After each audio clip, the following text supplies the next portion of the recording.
திருச்சியில் பாராளுமன்ற தேர்தலில் போட்டியிட காங்கிரஸ் சார்பில் திருமதி சாருபாலா தொண்டைமான் அவர்கள் நிறுத்தப்பட்டிருக்கிறார். திருச்சி நகர மக்களுக்கு மாநகர மேயராக நல்ல முறையில் அறிமுகம் பெற்ற இவர் 2 முறை மேயராக இருந்து சாதனைகள் செய்ததாக குறிப்பிடுகிறார்.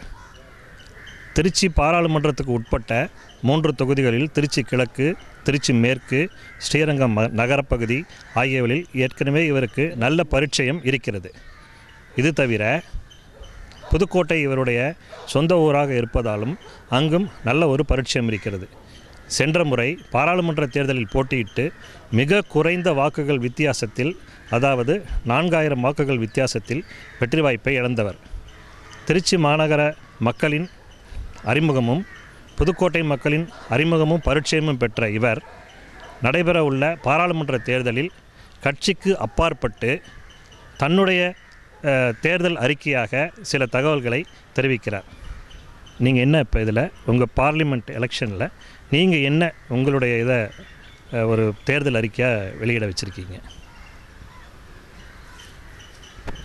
இல்லை, முதல்ல காங்கிரஸ் வேட்பாளராக இந்த போட்டியில் இந்த பகுதியில் வேட்பாளராக போட்டியிடுவதில் மிகுந்த மகிழ்ச்சி அடைகின்றேன்.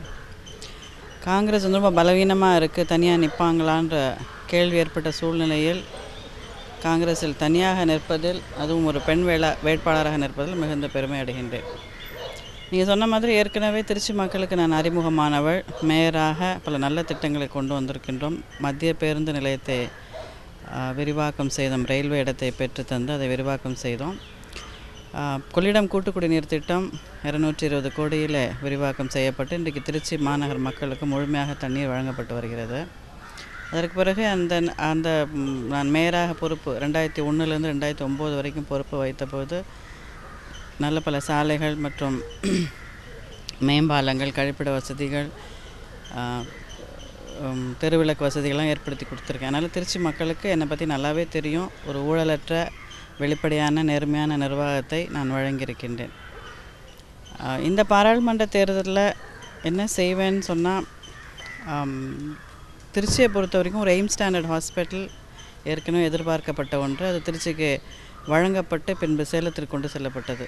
அதனால் அந்த மருத்துவ வசதி திருச்சிக்கு கிடைக்க கட்டாயம் பாடுபடுவேன். தொடர்ந்து மழைக்காலங்களில் வருகின்ற குடிநீர், மழைக்காலங்களில் வருகின்ற வெள்ள நீர் கொள்ளிடத்தில் சென்று கடலில் கலக்கின்றது. திருச்சி, புதுக்கோட்டை, கந்தர்வக்கோட்டை, பெரம்பலூர் ஆகியவை மிகுந்த வறண்ட பகுதிகள். திருச்சிக்கு குடிநீர் கிடைத்தாலும் விவசாயத்திற்கு தண்ணீர் கிடைப்பதில்லை. அந்த தண்ணீர் காவிரியில் தடுப்பணை ஏற்படுத்த உத்தரவிட்டிருக்கின்றார்கள் என்று சொல்லியிருக்கின்றார்கள். அந்த தண்ணி முழுமையாக விவசாயத்திற்கு கிடைக்க பாடுபடுவேன். புதுக்கோட்டையை பொறுத்த வரைக்கும் மிகவும் பின்தங்கிய மாவட்டம். அங்கே ஒரு அரசு பொறியியல் கல்லூரியும் அரசு மருத்துவக் கல்லூரியும் வர வேண்டும் என்று சென்ற தேர்தலில் நான் வாக்குறுதி தந்திருந்தேன். என்னால் வெற்றி பெற முடியாதனால் அதை செய்ய முடியவில்லை. கந்தர்வக்கோட்டையில் முந்திரி விளைச்சல் அதிகமாக இருக்கின்றது. அதனால் முந்திரி தொழிற்சாலை ஒன்று அமைப்பதற்கான முயற்சியில் ஈடுபடுவேன். கட்டாயம் நல்ல பல திட்டங்களை திருச்சிக்கும் புதுக்கோட்டைக்கும் என்னால் கொண்டு வர முடியும்னு நம்புகிறேன். மன்னர் குடும்பத்திலேருந்து வந்தாலும் ஒரு உள்ளாட்சி மன்றத்தில் நீங்கள் போட்டியிட்டு அடிமட்டத்தில் இருக்கக்கூட ஊழியர்களிலிருந்து உயர்மட்ட IAS அதிகாரிகள் வரைக்கும் ஒரு கமாண்டிங்காக நீங்கள் ஒரு நல்ல அட்மினிஸ்ட்ரேட்டராக ப்ரூவ் பண்ணியிருக்கீங்க. அதை இந்த தேர்தலில் வெற்றி பெற்று நீங்கள் அதை திரும்பவும் கொண்டு வரத்துக்கான வாய்ப்புகளும் முயற்சிகளும் எந்த லெவலில் இருக்குது? அதாவது மாநகராட்சி பொறுப்பை நான் ஏற்கும்போது மாநகராட்சி 2001 கிட்டத்தட்ட 22 கோடி ரூபாய் கடனில் இருந்தது. நான் முதல்ல திருச்சி மாநகராட்சியில் கவர்னன்ஸ் அறிமுகப்படுத்தி வரி வசூல் அதிகப்படுத்தி அந்த கடனை அடைச்சி நான் 2006 பொறுப்பை விட்டு இறங்கும்போது 40 கோடி ரூபாய் இருப்பு வைத்து விட்டு இறங்கினேன். மீண்டும் 2006 மேயராக பொறுப்பேற்று 2009 பாராளுமன்ற தேர்தலுக்கு நான் அதை ராஜினாமா செய்துவிட்டு போட்டியிட்ட பொழுதும் அதே அந்த 40 கோடியை இருப்பில் வைக்கப்பட்டிருந்தது. அதனால் நிதி நிர்வாகத்தை மிக சிறப்பாக கையாண்டேன் என்று அப்பொழுதே எனக்கு நல்ல பேர் இருந்துச்சு. அந்த அனுபவம் பாராளுமன்றத்தில் கட்டாயம் எனக்கு கை கொடுக்கும்னு நினைக்கிறேன். நிர்வாகம் நேர்மையாகவும் திறமையாகவும், அப்புறம் வெளியில் பாராளுமன்றத்தை பொறுத்த வரைக்கும் மற்ற அமைச்சர்களை சந்தித்து இப்போ வந்து இராணுவ இடத்தை பெற்று ஒருங்கிணைந்த பேருந்து நிலையம் வர வேண்டும் என்ற முயற்சியில் நான் அப்போவே அப்போவே முயற்சி செய்தேன். அதற்கான வெற்றி பெற முடியாதனால அதை செய்ய முடியல. அதற்கான முயற்சியில் ஈடுபடவே விமான நிலைய விரிவாக்கம் அதற்கும் நிலையத்தை கையகப்படுத்துக்கான உத்தரவு வந்திருக்கின்றது என்று சொல்கின்றார்கள். அதுவும் இப்படியே கிடப்பில் போடப்பட்டிருக்கு.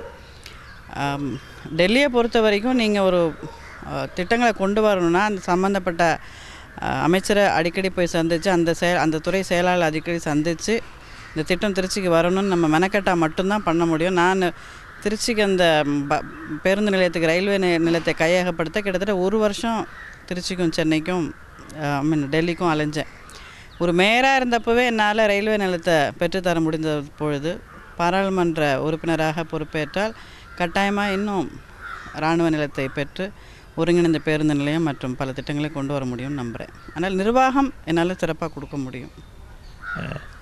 இந்திய ரயில்வேயில் அவங்களுக்கு சொந்தமான இடங்களை மாநில அரசுகளுக்கு தரக்கூடாது என்ற கொள்கை முடிவில் இருந்ததை மாற்றி திருச்சி மாநகராட்சியில் மேயராக இருந்தபோது இவர் பெற்றுத்தந்த அந்த இடம்தான் தற்போது மத்திய பேருந்து நிலையமாக இருக்கிறது. அதேபோல் ஒருங்கிணைந்த பேருந்து நிலையம் திருச்சி மாநகராட்சிக்கு தேவைப்பட்டுள்ள காலகட்டத்தில் இவர் தான் மத்திய அமைச்சரவையில் உள்ள இராணுவ அமைச்சகத்தை தொடர்பு கொண்டு விரிவாக்கத்திற்கு தேவையான ஏற்பாடுகளை செய்வதாக உறுதி கூறுகிறார். சென்ற முறை இவர் வெற்றி பெற்றிருந்தால் மத்திய அமைச்சரவையில் அங்கம் பெற்றிருக்கக்கூடிய ஒரு வாய்ப்பையும் பெற்றிருக்க முடியும். தற்போது இந்த நிலை அடுத்து காங்கிரஸ் ஆட்சி அமைந்தால் இவருக்கு வாய்ப்பு எப்படி இருக்கும் என்பது பற்றி கேட்போம். இல்லை, எனக்கு முதல்ல பாராளுமன்ற உறுப்பினராக ஆக வேண்டும் தான் என்னுடைய பெரிய எண்ணமாக இருக்கின்றது. பாராளுமன்றம்ங்கிறது ஒரு பெரிய மிக உயர்ந்த கொள்கைகளை வகுப்பதற்கான இடம். ஸோ அந்த பாராளுமன்றத்தில் பங்கு பெறுவதற்கும் அந்த பாராளுமன்ற விவாதங்களில் கலந்து கொள்வதற்கும் அந்த பாராளுமன்றத்தின் வழியாக பல நல்ல திட்டங்களை திருச்சி கொண்டு வரங்க என்னோடய முதல் முயற்சி. மந்திரிங்கிறதெல்லாம் எனக்கு அந்த ஆசை கட்டாயமாக கிடையாது. ஏன்னா காங்கிரஸில் முதல் தடவையாக பாராளுமன்ற உறுப்பினராக போகிறவங்கள மந்திரி ஆக்க மாட்டாங்க. 2-3 முறை பாராளுமன்ற உறுப்பினராக இருந்த பிறகு தான் மந்திரி ஆக்குவாங்க. அதனால் அது என்னோடய கனவே கிடையாது. முதல்ல பாராளுமன்ற உறுப்பினராக அந்த மிக உயர்ந்த சபையில் பங்கு பெற வேண்டும் என்பது என்னோடய ரொம்ப நீண்ட நெடிய நாள் ஆசை. மன்னர் குடும்பத்தை சேர்ந்தவராக இருந்தாலும் மக்களுக்கு தொண்டாற்ற விரும்பும் திருமதி சாருபாலா தொண்டைமான் அவர்களுடைய முயற்சி வெற்றி பெற வாழ்த்துவோமாக. நன்றி. நன்றி சார்.